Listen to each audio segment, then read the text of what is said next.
السلام عليكم. تي؟ اوكي. السايح الاذربيجاني ده هياخدنا معاه لتفاصيل جميله قوي في الشارع المصري، ناس احنا بنهملها والناس دي ليها حق علينا نشتري منها ونشجعها. شكرا شكرا. We are getting a fresh tea from the lady. اسمين؟ داوود.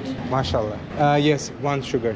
Thank you. We have got a 1 teaspoon sugar. We have got some black tea, and we got also some fresh mint in here. And then she got also the hot water. Oh, she's gonna give me back the change. Okay, no change. Thank you.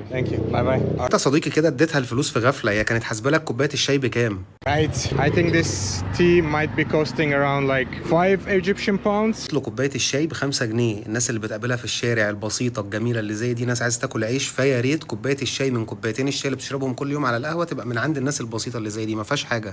From here. Welcome, my friend. Thank you, brother. Where you come from? I'm come from Azerbaijan. I buy this, then we talk, brother. How much is this? 20. هتقول لي ايه الجديد يا امير؟ حسب له علبه الرز بلبن ب20 جنيه، ولكن المشهد بقى اللي جاي هو اللي مهم وهو اللي بتحدى بيه الناس اللي بتقول لي ان اللي بينشر سلبياتنا هم اخواتنا العرب او اخواتنا الخليجيين. اتفرج كده معايا على الفيديو ده.